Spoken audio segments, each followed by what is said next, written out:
Hey everyone, happy Sunday. Coach Carly coming at you from Perth, Australia, where the weather is amazing. I think it's going to be about 34 or something today. So I'm going to take my squishy to the beach. I wanted to check in today because I had a question from someone. It was about a month ago now. I've been meaning to do this video about how to deal with the negative people, the negative, critical, soul-sucking people that are in your life, right? Sometimes they're your partners, sometimes they're your parents, sometimes they're your kids, sometimes they're your colleagues. They could be all around you. And so I just wanted to check in and do a video about that to let you know how you can deal with that. Hey Willie, how you going today? Lovely. Happy New Year to you. So yeah, we've all got someone in our lives, at least one person in our lives who's overly critical, negative, tries to dim our fucking shine, right? You know, we have these amazing goals that we set for ourselves and then they're just like chipping away and eroding our confidence. So I kind of liken them to going crab collecting on a beach. So we've all got crabs in our lives, right? So if you imagine walking along a beach with a bucket, collecting crabs, then the crab at the top of the bucket would be able to escape from the bucket, but it can't ever escape from the bucket because all the other crabs underneath it are kind of pulling it down, clawing at it, ripping off its legs. And we've all got people in our lives who will do that to us if we let them, right?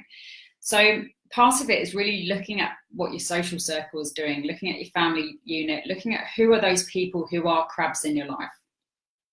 A really important part of this is to focus on keeping your vibration high. So focus on what gives you good energy, what nourishes you, what fills up your cup. It can be particularly difficult if the person in your life who is really critical and draining is your partner, because that means it usually equates to quite a toxic home environment, which is difficult to manage. I completely understand that, been there myself. So it becomes even more important to focus on raising your vibration because those vibes at home are really low, already really low.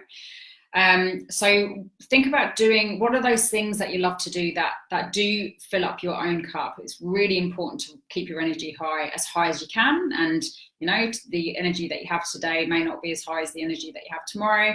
You know, you just do what you can on any given day. If you go to my website, coachcarly.com, there is a free download in there. There'll be a pop-up box. Just punch in your email address and you'll get a free download called 18 Ways to Feel Better Now. So it's just a list of ideas.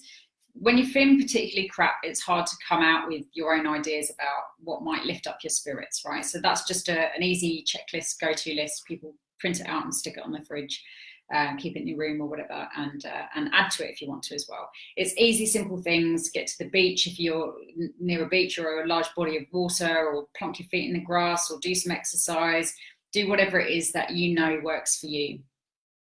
So it's really important to keep your vibration high. Also have a think about, where are your needs not being met in that situation? What needs do you have that are not being met in that situation, and how is there anything that you can do differently to manage that? Or, you know, sometimes it's about standing up for ourselves as well. If there's nothing that we think we can change, we can always change our response, our feelings about a situation, whether it's doing the inner work to forgive and release stuff, or doing external work where we really start putting our foot down and say, hey, I'm feeling really shit about the way that I'm being treated, and that's not okay, and this is what I need instead, and see if they come to the party. So it's really about looking at a bit of a values assessment, a bit of a needs assessment, look at where our values and needs are not being met in that situation, because there's always stuff that comes up around that when we're feeling that toxic load in the people around us. And then sometimes it's about decluttering those people in our lives. Easier said than done in some situations, I completely understand that. But when you fast forward and look at the future picture, is that someone that you really want or deserve in your life? And talking about deserving, often what this relates to is a lack of self-love. If you're putting up with having these people in your life treating you negatively, that is often a reflection of how we feel about ourselves and about how much we think we're worth. So if you 100% loved yourself, respected yourself, honored yourself, cherished yourself, and nourished yourself, what would you not be putting up with? If you were all those things to yourself, if you were totally loving and kind to yourself, what would you be saying differently? What would you be doing differently? Who would you not be spending any time with? And then really look at that. Think about, what's the work then that I need to do on myself to stop this crap from showing up in my life? who do I need to be within me to have better people showing up in my life, right? So there's a lot of work that can be done there.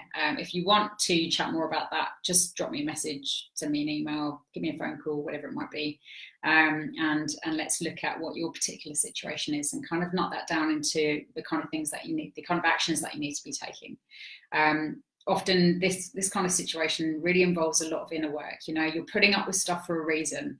We don't always put up with stuff out of obligations. You know, when it comes to parents and stuff, you can't change who your parents are.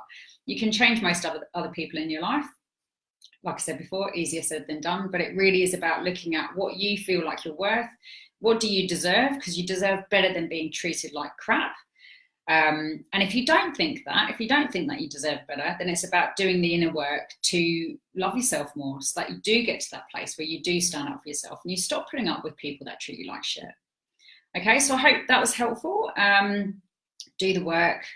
The work is worth it. The work can be really hard and challenging and tiring, but it is always worth it. And if you want someone to be a cheerleader for you and hold your hand and walk beside you in that journey, then I'm always here. So yeah, drop me a message. I'd love to hear from you. And yeah, let me know your particular situation. Trust me, I've been there.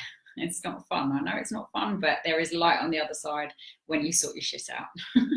So have a really happy Sunday. Enjoy the sunshine if you are in a place that's full of sunshine. And get to the beach, get to the park, get to wherever it is in nature to ground yourself today.